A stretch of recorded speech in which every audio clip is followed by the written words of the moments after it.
So we know there's regionalism, but we know that there's also conventions being transmitted. So it's this beautiful kind of tension you see between the local and, the global Buddhist world.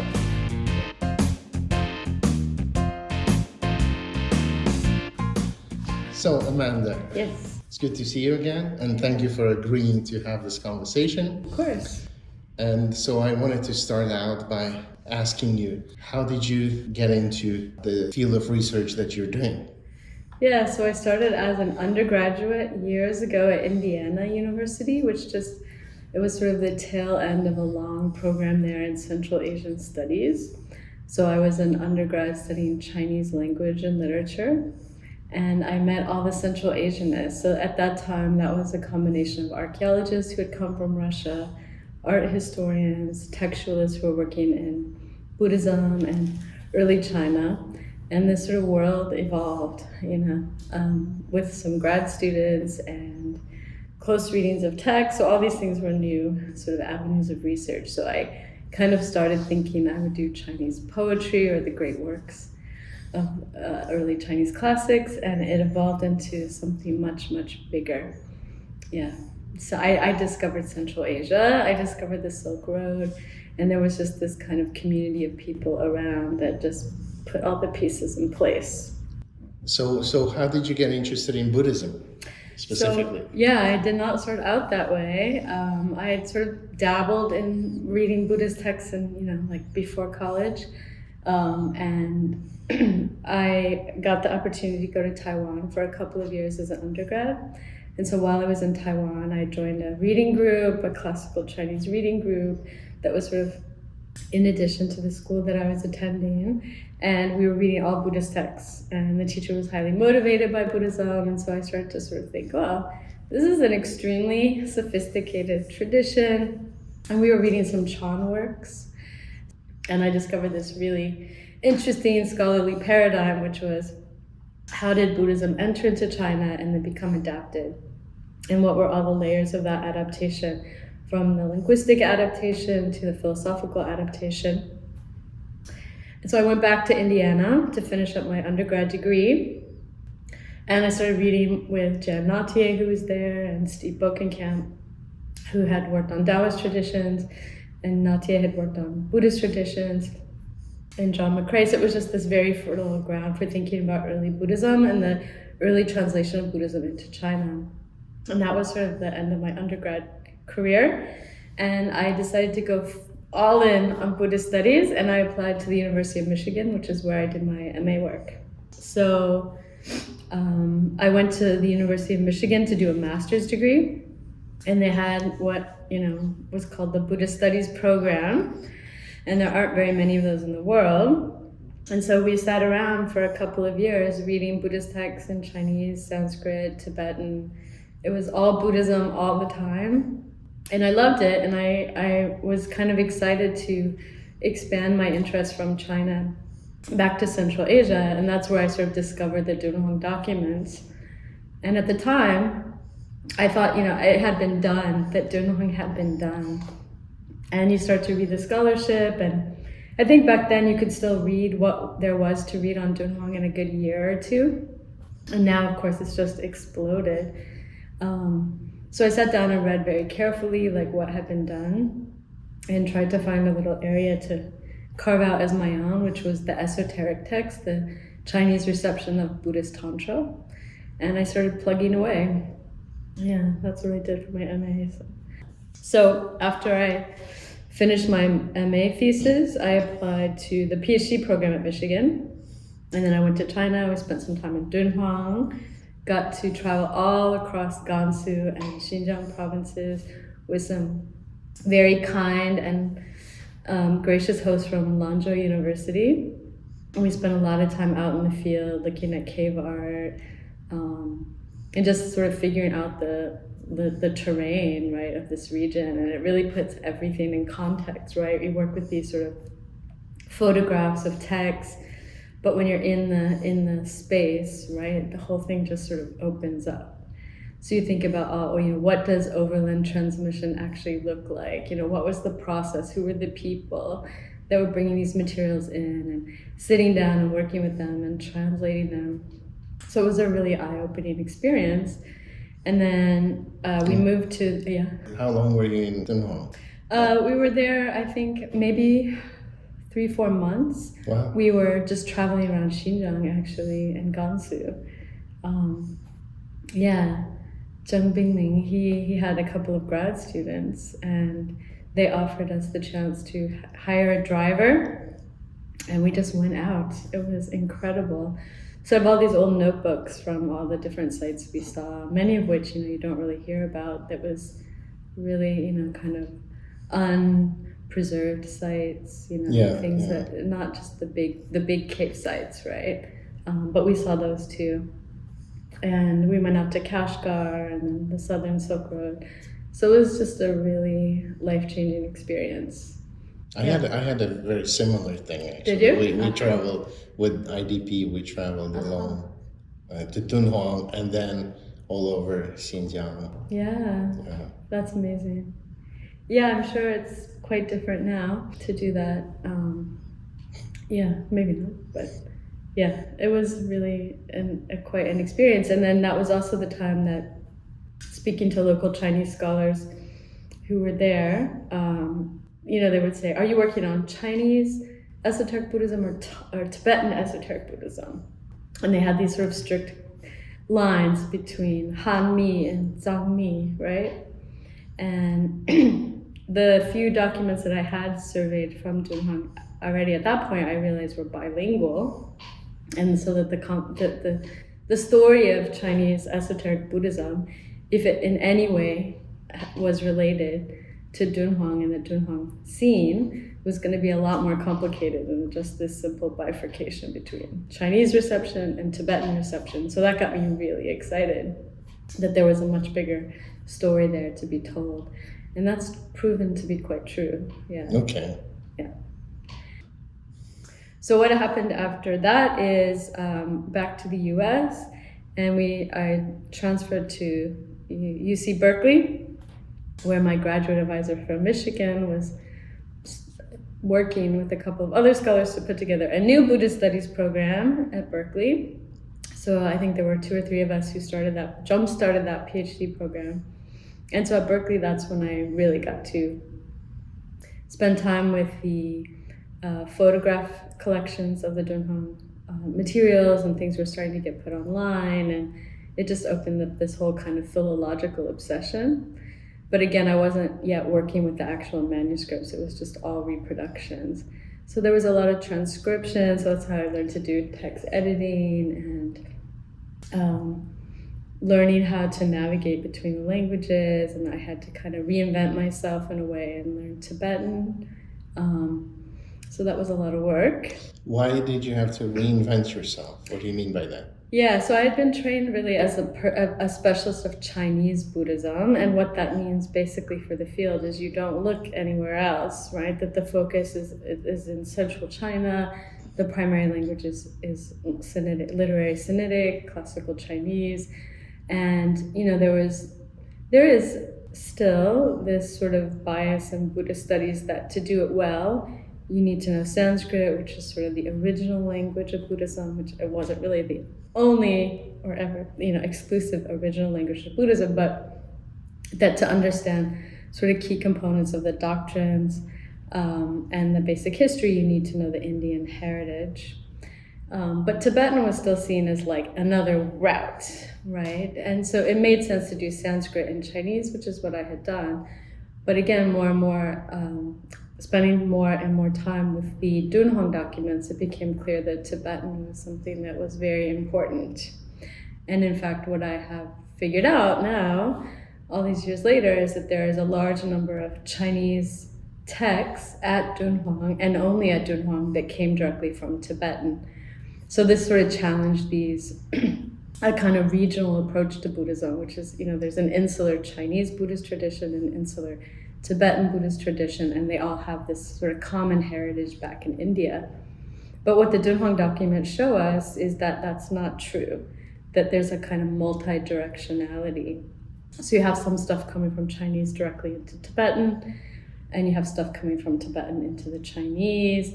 And some of this gets captured in the canon, so it gets picked up and noticed by, elite monks at the monasteries with imperial sponsorship in both places.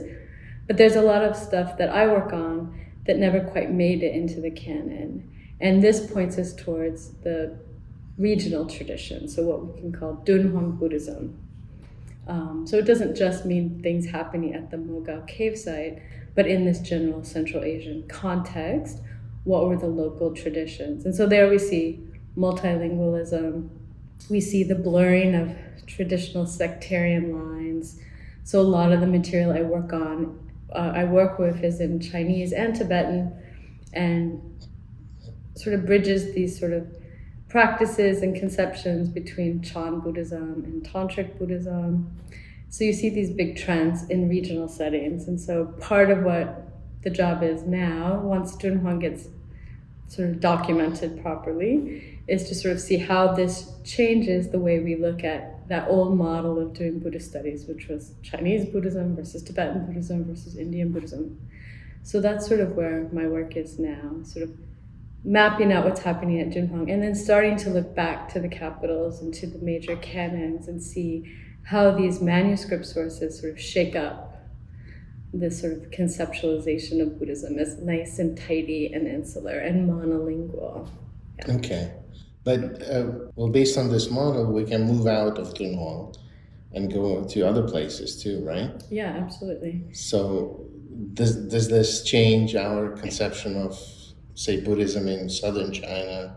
Absolutely. Yeah, so it shifts the focus away from like a central authority, and so now you can work in, a local, what I call the Buddhist local. So now the Buddhist local becomes the sort of central focal point. So it's not what is Chinese Buddhism or what happened to Buddhism on the Silk Road, but it's like what's happening in Sichuan at this time, what's happening in, Dunhuang is another case study. And even what's becoming more interesting is you see these networks of manuscript cultures, you see ritual networks developing. So now one thing that I've started to do, which was kind of verboten before, is to look to the Japanese manuscript corpus, or the manuscript archive of Japan, which is much, much larger than Dunhuang, and much older actually, and more extensive. And to compare some of the things we're seeing, in Sichuan and Dunhuang with the manuscript finds or the manuscript archives of Japan. And there's a lot of mutual illumination that happens, right? Again, some of the ritual traditions, which is really what I focus on, the esoteric or tantric Buddhist rituals, some of the earliest attestations of those texts and traditions are in Japanese manuscripts that date prior to the Dunhuang manuscripts. And so that's quite interesting, right? But what you also notice is a lot of continuity. So in Southwest China, Northwest China, and Japan, you see a lot of parallel material, and not just the text that they're copying and interested in, but all the conventions around them. How they were laying out the manuscripts, how they were writing intonation marks, how to use them in recitation practice, all kinds of things. For scholastic manuscripts in all these places, you see similar kinds of conventions. So we know there's regionalism, but we know that there's also conventions being transmitted. So it's this beautiful kind of tension you see between the local and, the global Buddhist world. Yeah. Okay, so what you just described, is this your work, or this is happening in Buddhist studies in general? It's definitely what I'm aiming to do in my own work, sort of step by step. So first documenting some of these Buddhist local regions, and then putting the bigger story together. So I think that it's not quite the project of Buddhist studies at the moment, but we're headed there. Yeah, there's sort of been this global turn in the humanities. So one way in which this is impacting Buddhism is, one, a return to the manuscript archive. I think this is part of looking at a new global Buddhist tradition. So for a long time, we've been relying on these edited editions of texts, which have buried in their footnotes all the manuscript copies on which those editions are based. But now we realize all of the essential component parts of these traditions, not just the text, but the traditions around the text, that are lost in the editing process. So we need really the manuscript archive, those manuscript witnesses to all of those traditions around the text to really understand the canonical works in their right context. So I think that's the big move that is slowly happening. Okay, so if there are like young students who are hoping to begin to dive into Buddhist studies, what would you suggest to them? Like, what would be the most interesting or best way to go forward? Yeah, I definitely still think, the old hardline philological rules, languages. And so it is possible to work in a single Buddhist language like Chinese or Sanskrit or Tibetan, but you just have a lot of flexibility if you learn more than one of these languages together. And one way to do that now, which is much more exciting than it used to be, is that there have been all these excavated manuscripts that are bilingual or multilingual that you can begin to work with as part of that study. So you're not bound by just textbook examples of separate bodies of Buddhist literature, that you can actually see how they're engaging with one another much earlier in the process of being a student and training. So that's one thing. The other thing is to really focus on material culture. So this means, Buddhism sometimes gets talked about as just a sort of dry set of ideas or doctrinal texts. But really, these doctrinal texts are absolutely embodied in manuscripts, in visual cultures. So there's a real need to branch out from philology, which is close textual reading, to be able to put those texts, and again, all the practices that get you to those texts, in some kind of historical context. So working with the objects and thinking about the makers and users of those texts is extremely important. So this means not just focusing exclusively on Buddhist textual traditions, but all those traditions that lead to the production of these texts. So a good background in history and language is very important. Okay, that sounds reasonable. Yeah. Yes. I think I would make the same points. Yeah. So languages. Yeah. There does seem to be, there's always this hope that there's a way to shortcut all the language study, but there really is not, I don't think. So, and it's a challenge, but the rewards are enormous for having a kind of competency in multiple Buddhist languages. You can just see so much more when you've got one or two traditions to sort of compare than if you're working exclusively in one language or one tradition. So I think those old blocks of East Asian Buddhist studies or Indo-Tibetan Buddhist studies, those are still extremely valuable ways to go. But being able to compare things that you see across regions during a particular period of time, you can see different things from that perspective. And it's also more fun. It is extremely fun. And it's also extremely challenging, just like there's not necessarily a good set of terms that we can use to talk comparatively, even within Buddhist studies. So there's a lot of work to be done. Yeah. Yeah, and what you describe actually is quite interesting, because you think about or you talk about these within the framework of Buddhist studies, but it probably is true for any other pre-modern field studying history, which is also very monolingual quite often. Yes. And then, it doesn't have to be, right? So you can look at what's happening on the other side of the border, because that has direct relevance for what's happening inside. Yeah, absolutely. Yeah, and Buddhist studies I still feel some kind of, connection to this idea of a field or a subfield called Buddhist studies. But what I've really been doing, and what really allowed me to make headway with the manuscript archive, was really thinking about everything but Buddhism, putting Buddhism aside for the moment and learning to think about, let's say, scribal culture, the way people who work on Western manuscripts think about it, or who work on Hebrew manuscripts or Arabic manuscripts, because all sorts of things come into focus, right? So a lot of work has been done in certain areas in one field that hasn't really quite hit Buddhist studies, let's say. So once you encounter a set of ideas and working principles, and again, a technical apparatus, you can then apply that to the Buddhist studies context. And then Buddhist studies, of course, benefits and becomes something much bigger and more robust and more important to the humanities and historical work in general. And so it's not such an insular field, right? That Buddhism is actually a kind of Chinese historical issue, right? It's a Tibetan historical problem. It's a Japanese cultural institution, right? So it becomes much bigger once we have a kind of comparative model to work with and a new set of ideas and terms. And even just thinking about things like Buddhist books, which is something that I think a lot about.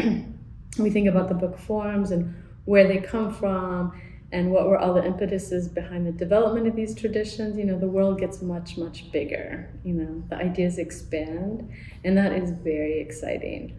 So you could have a background in book history and Buddhist studies. You know, this kind of thing is extremely important to the field. Yeah. Very good. And so are you working on a book now? Yes, I'm finishing 2 books. The first book is really set around a translation of a Chinese ritual compendium from Dunhuang. So it's an annotated translation with an introduction. But the second book is kind of more fun, which is 5 manuscript case studies of different ritual texts that are only documented also at Dunhuang.